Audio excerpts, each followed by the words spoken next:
Hi,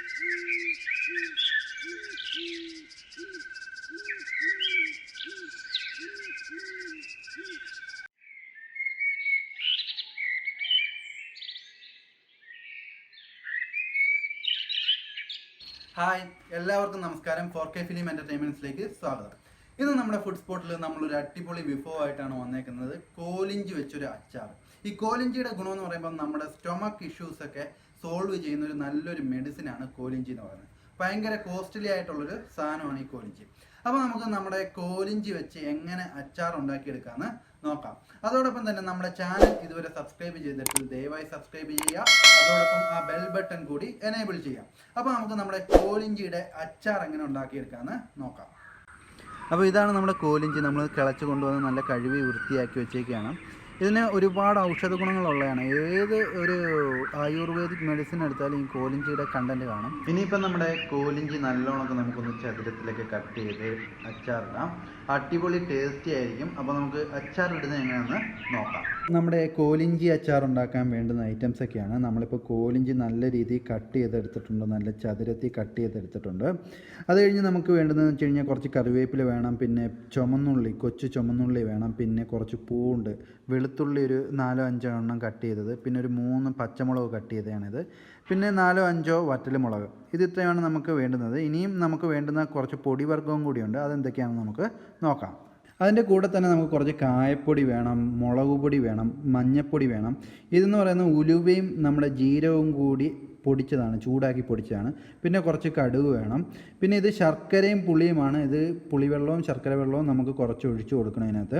അപ്പോൾ നമുക്ക് നമ്മുടെ കോലിഞ്ചി വെച്ചുള്ള അച്ചാർ ഉണ്ടാക്കാം. ആദ്യമേ നമുക്ക് കുറച്ച് എണ്ണ ഒഴിച്ചു കൊടുക്കാം. ഞാനിപ്പോൾ എടുത്തേക്കുന്നത് നല്ലെണ്ണയാണ്. നമുക്ക് കുറച്ച് നല്ലെണ്ണ ഒഴിച്ചു കൊടുത്താൽ മതി. എണ്ണ ചൂടായി വരുമ്പോൾ നമുക്ക് കുറച്ച് കടുക് ഇട്ട് കൊടുക്കാം. അപ്പോൾ നമ്മുടെ കടുക് നല്ലോണം ചൂടായി വന്നിട്ടുണ്ട്. അതിനകത്തോട്ട് നമുക്ക് നമ്മുടെ കൊച്ചുള്ളി അരിഞ്ഞ് വെച്ചേക്കാണ് ഇട്ട് കൊടുക്കണം. എന്നിട്ട് ജസ്റ്റ് ഒന്ന് ഇളക്കുക. അതിനുശേഷം നമ്മുടെ വറ്റൽമുളക് നുറുക്കി അതിനകത്തോട്ട് ഇട്ട് കൊടുക്കാം.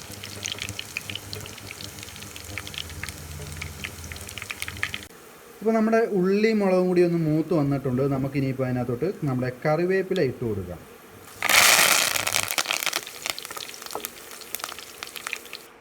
അപ്പോൾ നമ്മുടെ കടുക് വറുത്തതിന് ശേഷം നമുക്ക് നമ്മുടെ വെളുത്തുള്ളി അതിനകത്തോട്ട് ഇട്ട് കൊടുക്കാം. നമ്മൾ കട്ട് ചെയ്ത് വെച്ചേക്കുന്ന വെളുത്തുള്ളി അതിനകത്തോട്ട് ഇട്ട് കൊടുക്കാം.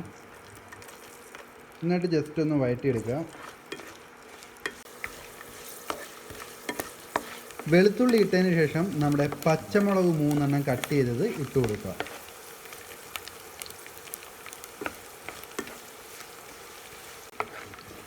അപ്പോൾ നമ്മുടെ പച്ചമുളകും വെളുത്തുള്ളി എല്ലാം ഒന്ന് മൂത്ത് വരുമ്പോൾ നമ്മുടെ ഇഞ്ചി, കോലിഞ്ചി കട്ട് ചെയ്ത് അതിനകത്തോട്ട് ഇട്ട് കൊടുക്കാം. നമുക്ക്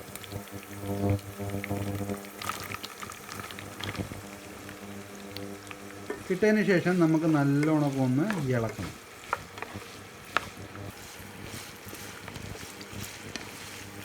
ഇതിനകത്തോട്ട് നമുക്ക് കുറച്ച് ഉപ്പ് ഇട്ട് കൊടുക്കാം. നമുക്കൊരു 1/2 ടീസ്പൂൺ ഉപ്പ് ഇട്ട് കൊടുക്കാം. എന്നിട്ട് നല്ല രീതിയിൽ ഒന്ന് ഇളക്കിയെടുക്കാം. കോലിഞ്ചി നമ്മൾ നല്ലോണം വഴറ്റിയെടുത്തിട്ടുണ്ട്. ഇനിയിപ്പോൾ ഇതിനകത്തോട്ട് നമുക്കൊരു 1/2 ടീസ്പൂൺ മഞ്ഞൾപ്പൊടി ഇടാം. മഞ്ഞൾപ്പൊടി ഇട്ടിട്ട് നല്ലോണം ഒന്ന് മിക്സ് ചെയ്തെടുക്കണം. ഇനിയിപ്പോൾ നമ്മുടെ പൊടിവർഗ്ഗങ്ങളാണ് നമ്മൾ അപ്ലൈ ചെയ്യാൻ പോകുന്നത്.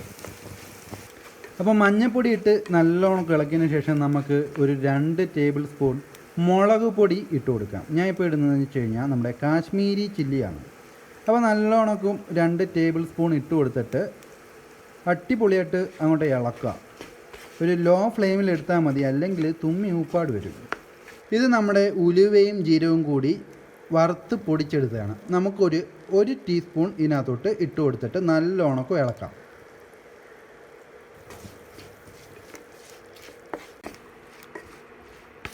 ഉലുവയും ജീരകവും ഇട്ട പൊടി ഇട്ടിട്ട് നല്ലോണം നമ്മൾ ഇളക്കിയിട്ടുണ്ട്. ഇനിയിപ്പോൾ നമ്മുടെ പുളിവെള്ളം ഉണ്ടല്ലോ, പുളിവെള്ളം ഇതിനകത്തോട്ട് ഒഴിച്ചു കൊടുക്കാം.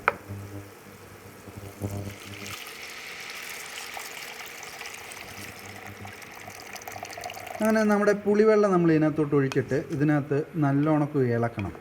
ഇനിയിപ്പോൾ ഒരു 2-3 മിനിറ്റത്തേക്ക് ഇതൊന്ന് നല്ലോണം ഇതിനകത്ത് കിടന്ന് വേവട്ടെ. നമ്മുടെ കോലിഞ്ചി ഈ പുളിവെള്ളത്തിനകത്ത് കിടന്ന് നല്ലോണം ഒന്ന് വെന്ത് വരട്ടെ.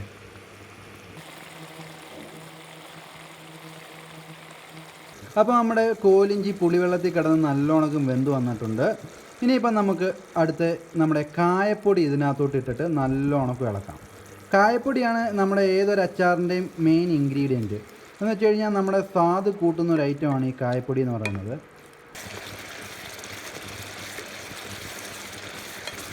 ഇനി അടുത്ത പരിപാടി എന്ന് വെച്ച് കഴിഞ്ഞാൽ നമ്മുടെ ഈ സ്വാദ് ക്രമീകരിക്കുന്നതിന് വേണ്ടി നമുക്ക് കുറച്ച് ശർക്കര ഇട്ട് കൊടുക്കാം. കുറച്ചെന്ന് പറഞ്ഞാൽ 1 ടീസ്പൂൺ ശർക്കര ഇട്ട് കൊടുത്താൽ മതി.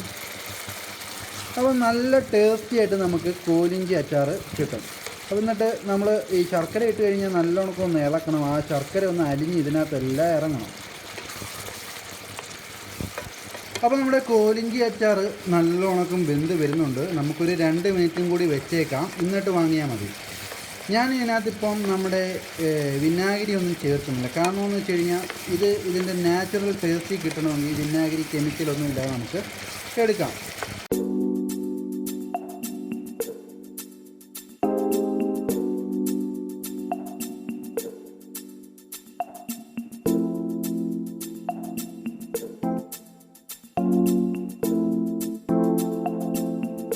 അപ്പോൾ നമ്മുടെ കോലിഞ്ചി അച്ചാർ നമ്മൾ നല്ല രീതിയിൽ ഉണ്ടാക്കിയെടുത്തിട്ടുണ്ട്. വളരെ ടേസ്റ്റിയും അതേപോലെ തന്നെ വളരെ ഹെൽത്തി ആയിട്ടുള്ള ഒരു ഐറ്റമാണ് ഈ കോലിഞ്ചി അച്ചാർ എന്ന് പറയുന്നത്.